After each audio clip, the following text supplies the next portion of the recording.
Tere hommikust, tööandjad, head külalised! Tere tulemast tööandjate aastakonverentsile Tuulelohe lend, mis ühtlasi on Eesti Tööandjate Keskliidu 100. juubeliaasta avanguks. Just märtsis 100 aastat tagasi kutsus suurtööstus Martin Luther kokku 18 tehase esindajad.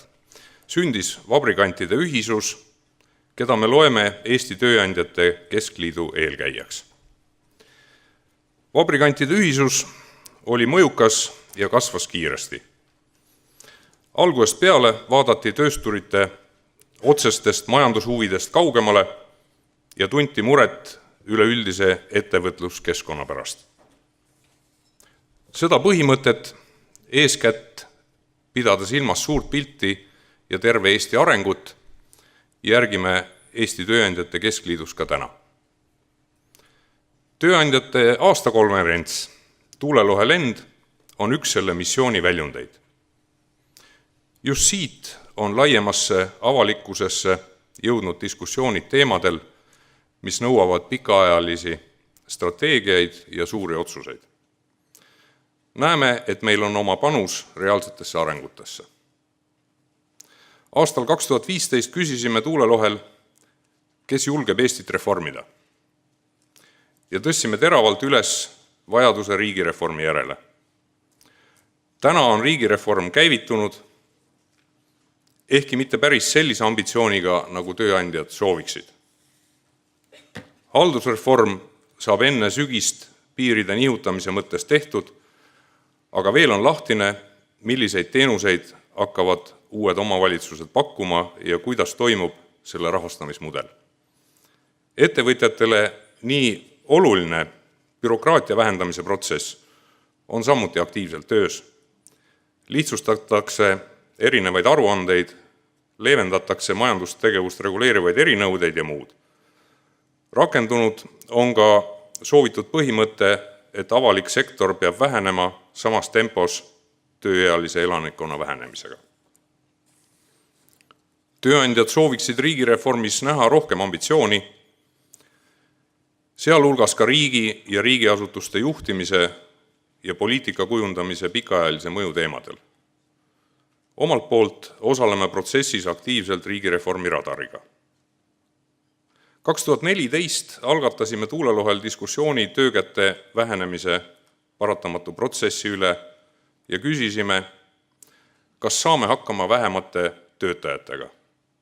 Mullu süveneva tööpuuduse tuules tõstsime üles ühiskonnas vastuolulise välismaalastest töötajate vajaduse küsimuse. Tõdesime, et Eestisse ei taha välismaalased tulla, kuigi meil on neid väga vaja, kui tahame, et töö saaks tehtud ja Eesti areneks. Eestimaalasi lihtsalt ei jätku. Täna võib öelda, et olukord on paranemas. Välismaalaste seadust on sellest ajast pisut leevendatud ja välistöötajate palkamist lihtsustatud, palganõuet allapoole toodud.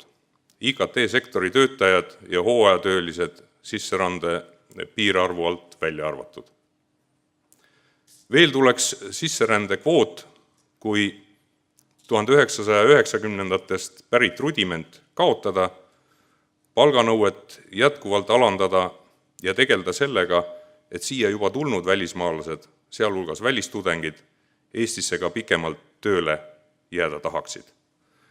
Julgustame ka siin poliitikuid riigimehelikke otsuseid vastu võtma ja oleme omalt poolt valmis jätkuvalt avalikkusele selgitama, miks Eesti peab rahvusvahelisemaks muutuma.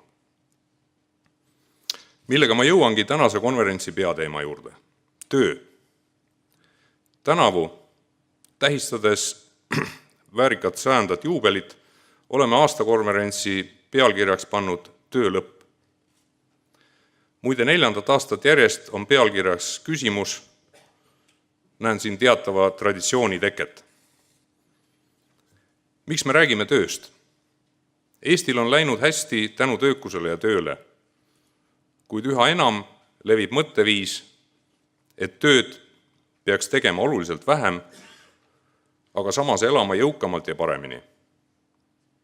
Näeme, et ka poliitikakujundajad mõtlevad pigem sellele, kuidas hüvesid ümber jagada, aga mitte sellele, kuidas senisest enam väärtustada inimeste isiklikku panust, ettevõtlikkust ja initsiatiivi.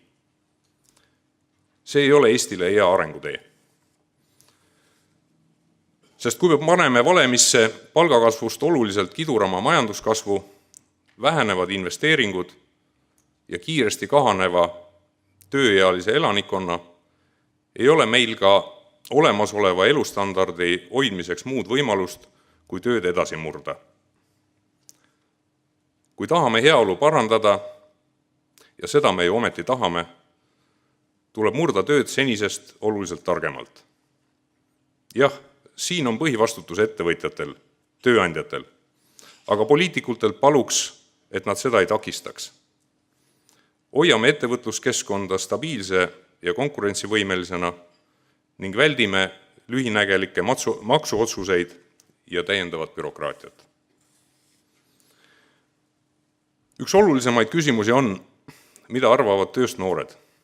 On see eneseteostus, kohustus või hoopis võimalus teenida need hädapärased vahendid, mida tarvis, et elada endale meelepärast elu. Täna kohtute siin laval 8. klassi õpilase Pauliinega, kes seda küsimust oma vaatenurgast avab. Ja etteruttavalt on mul hea meel öelda, et vähemalt Pauliine näitel ei ole kõik kadunud ja noorus polegi hukas. Jah, noored näevad tööd teisiti kui eelnevad põlvkonnad, kuid nad on valmis pingutama ja tööd rabama, kui sellel on nende jaoks selge eesmärk ja mõte. Tööandjate aastakonverents on otsustajate kohtumise paik. Oluline on, et siin räägitakse asjadest, nagu nad on, ilustamata. Pärast tänaseid arutelusid läheme laiali, olles saanud uusi ideid ja mõtteainet. Ja teeme tööd edasi. Eesti vanasõna ütleb, heal tööl käib kasu kannul. Soovin meile kõigile sisukaid mõttevahetusi ja meelespidamist, et ilma tööta kasu ei kasva. Aitäh!